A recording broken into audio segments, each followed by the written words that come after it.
Bon. En vision 4.2.2, résolution d'équation polynomiale de degré 2. Vous pouvez prendre ceci en note. Donc, l'objectif, c'est lorsqu'on a des informations qu'on sait déjà que c'est une fonction de degré 2, on va être capable de déterminer la règle pour par la suite se trouver des valeurs de x, se trouver des valeurs de y.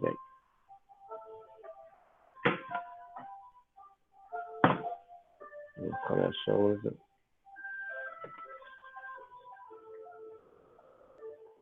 Donc, un petit retour rapide sur ce qu'on a vu la dernière fois. Comment faire pour remplir une table de valeurs lorsqu'on connaît déjà la règle et déjà les valeurs de x?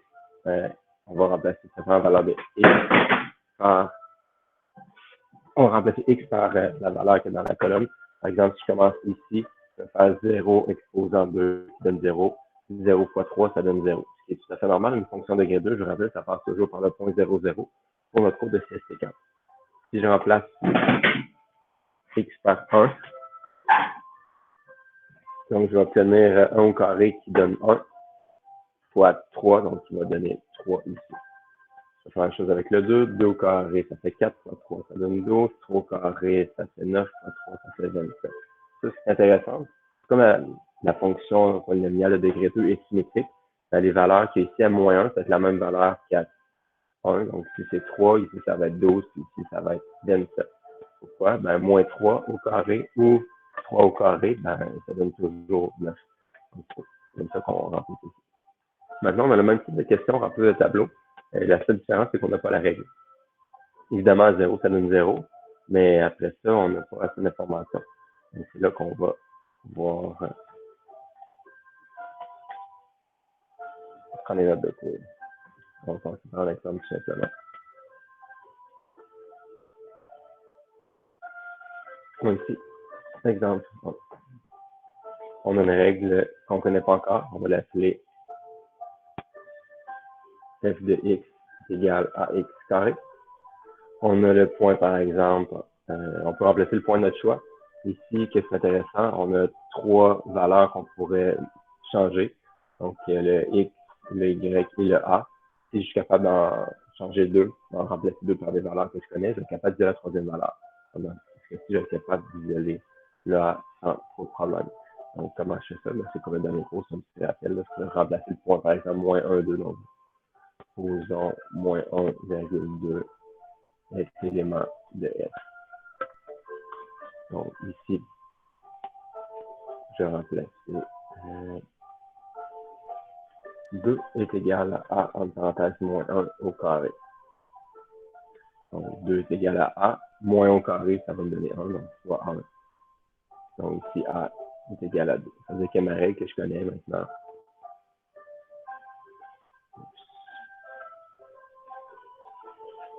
Donc, on va f de x est égal à 2x carré. On connaît la règle. Comme on connaît la règle, on peut l'inscrire ici. 2x carré. Y est égal à 2x carré. Maintenant, on est capable de remplacer les valeurs de x dans la règle pour trouver les valeurs qui est ici. Mais encore une fois, comme dans le premier exemple qu'on avait ici, les valeurs des x sont symétriques. Donc, par exemple, j'ai 1, j'ai moins 1, j'ai 2, j'ai moins 2, et ainsi de suite. Donc, ici, donc, ici, pour la valeur de 1, ça va être la même que moins 1, donc ça va être 2. La valeur de 2 ici, ça va être la même que moins 2, donc ça va être 8. L'autre, ça va être 18. Donc, ultimement, j'aurais pas eu besoin. Si la question avait été simplement de remplir le tableau, j'aurais pas eu besoin du tout de la règle. Mais dans ce cas-ci, ça fait un petit rappel pour le dernier cours. Maintenant, si j'ai un tableau comme ça, qui je vais mettre une valeur ici, là. Donc, 75 que je place ici. Je vais commencer de remplir le tableau qui est ici. Puis ici, je pourrais mettre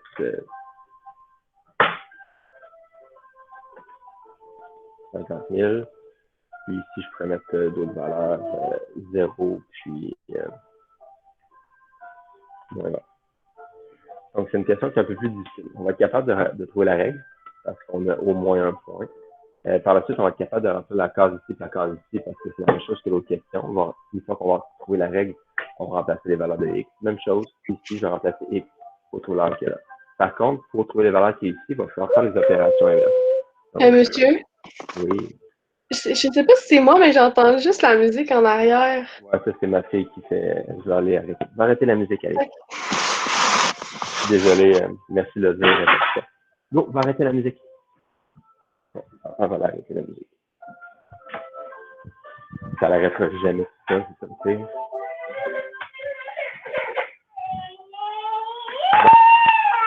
Et on va entendre ma fille pleurer à la place.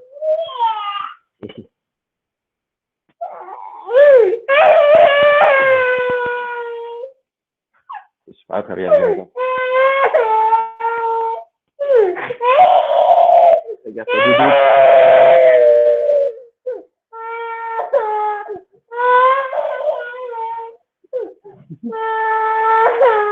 Je suis avec la calculatrice.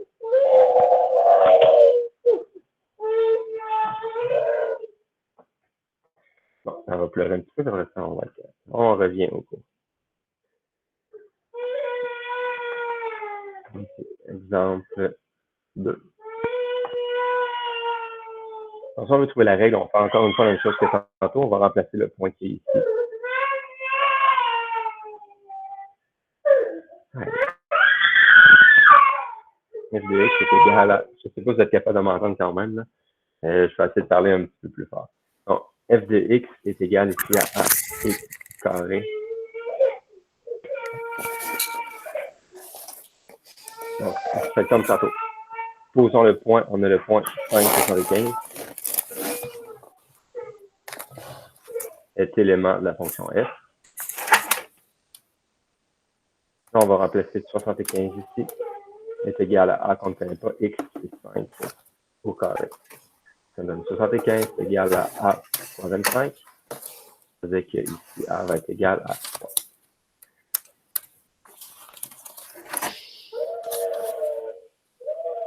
Donc, la règle va être égale f de x est égal à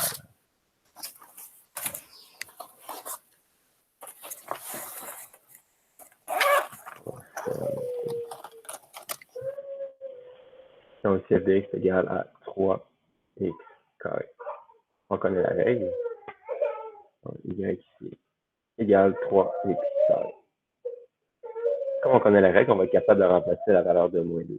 Donc, si je reviens ici, on va calculer f de moins 12, c'est égal à quoi? Ben, 3 moins 12 au carré. Donc, ici, c'est égal à 3. Moins 12 au carré, ben, moins 12, ça fait 144. Fois 144. Avec les calculatrices, ça va être davantage, je pense. 3 fois 144, c'est de 300 plus 120. Donc, 420 plus 12, 452, je ne me trompe pas. Donc, on va valider 3, 432. Donc, c'est une petite erreur. Donc, 432. Ça veut dire qu'ici, la valeur va être 432.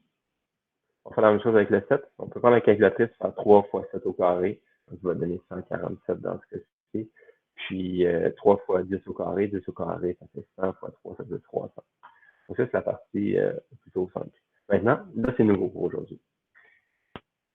On veut trouver la valeur de x qui est ici, qui est là et qui est ici. Mais si vous êtes un petit peu observateur, vous voyez que ça, c'est 0, parce que la fonction passe par 0, 0. Donc, on a un problème de régler. Maintenant, comment ça pour trouver la valeur qui est ici? On sait que f de x est égal à 3x carré. Ça, c'est connu. Maintenant, qu'est-ce qu'on sait? C'est que y ou f de x vaut moins 20. Donc, on va écrire, posons, f de x est égal à moins 20. Qu'est-ce que ça donne? C'est moins 20 est égal à 3x carré. Ici, j'écris moins 20, qui est une folie. Ça va être 20 ici. Parce que moins 20, ça se fait pas. Je vais vous expliquer pourquoi ça se fait pas dans un instant. Donc, ici, ça va être 20, non pas moins 20. Donc, comment je fais maintenant pour résoudre cette équation-là? Ben, je vais diviser par 3 pour commencer. Donc, 20 divisé par 3 est égal à x carré. 20 divisé par 3, ça me donne, on va laisser 20 tiers. Donc, comment on fait pour enlever la racine? Ben, pour enlever le carré, j'ai donné la réponse. On va extraire la racine carrée. SQRT, parenthèse, 20 divisé par 3. Et voilà. Ça, c'est égal à x. Puis, une petite chose qui est intéressante, c'est toujours plus ou moins qu'on doit écrire. j'explique pourquoi on bloquerait plus ou moins. Je vais juste terminer ça ici, ça c'est plus ou moins 20 tiers. Si vous voulez faire le calcul approximatif, il n'y a pas de problème, mais généralement on laisse les valeurs exactes.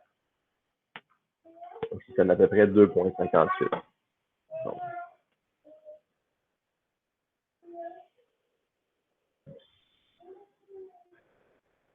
ça c'est discuté. Non, ici. 2,58. Mais la valeur exacte, ici c'est la racine de 20 tiers. On peut laisser comme ça. Donc, c'est à peu près 2,58. On fait la même chose ici avec notre 50 000. Donc, pour ceux qui c'était un peu trop vite le premier exemple, on va pouvoir faire un deuxième exemple.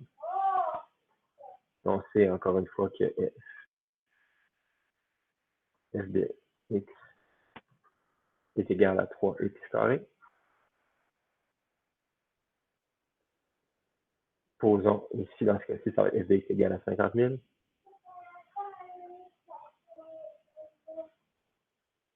Donc, on va remplacer 50 000, 3 est égal à 3x carré. On divise par 3, donc 50 000 divisé par 3. C'est désagréable. On va faire 50 000, ça est égal à x carré. Maintenant, ça va me donner, on met la racine, donc plus ou moins racine carrée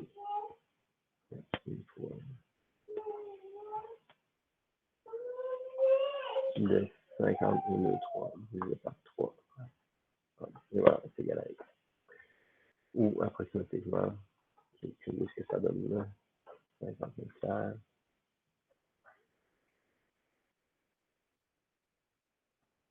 Ça donne à peu près 129,1.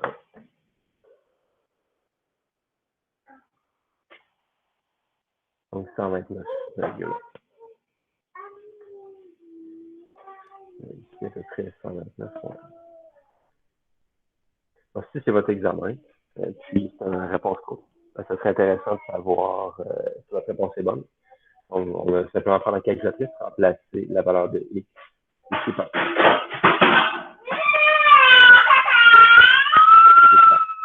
On va remplacer la valeur de x par 129,1.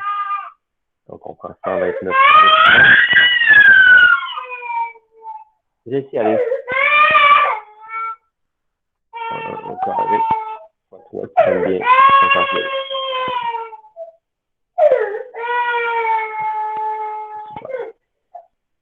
C'est comme ça qu'on fait ici. Maintenant, pourquoi on met toujours le plus ou moins?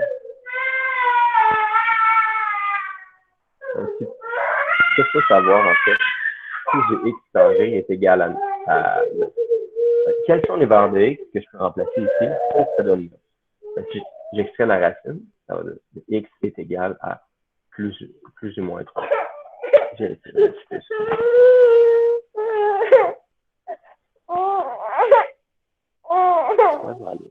Donc, pourquoi ça donne plus ou moins 3?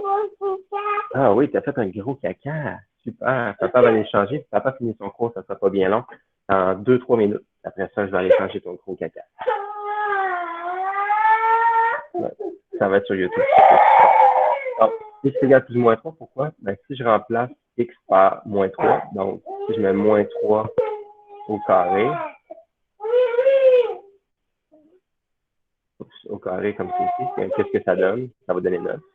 Puis évidemment, 3 au carré, ça donne 9 aussi. Donc, c'est pour ça qu'on va toujours mettre le plus ou moins. C'est l'erreur la plus fréquente. Maintenant, je vais vous montrer graphiquement pourquoi ça fait ceci. Monsieur, j'ai une question. Oui. Pourquoi, genre, est-ce qu'on est supposé de voir votre ordi? Vous voyez pas mon ordi depuis le début? Ben, Moi, je moi, vois votre ordi. moi, je vois juste votre face. Moi, je vois l'ordi. Moi, je vois l'ordi. Ben, moi, je sais pas. Mathieu, parce je que vais t'écrire en privé, je vais te montrer de quoi. Ok, merci, Alex. Non, Moi Mathieu, aussi, je vois l'ordi. Mathieu qui voit juste ma face depuis tantôt, c'est que Non, pas depuis ma face. tantôt, ça a comme bugué, là, genre... Il faut cliquer sur présentation. Est-ce que vous voyez tout le monde de l'application GeoGebra à l'écran? Oh, je l'ai retrouvé! Oui. Ouais. Oui. Merci, monsieur. On a 3x carré ici. C'est la fonction qu'on a vue. Ben, C'est la fonction qu'on avait tantôt, en fait. Là. Donc, ici, pourquoi il y a deux valeurs, par exemple, si je vous demande à quel moment la fonction vaut 12. Donc, je mets y égale à 12 ici. Ben, il y a 2 points. Les 2 points sont symétriques dans ce cas, ça fait plus ou moins 2.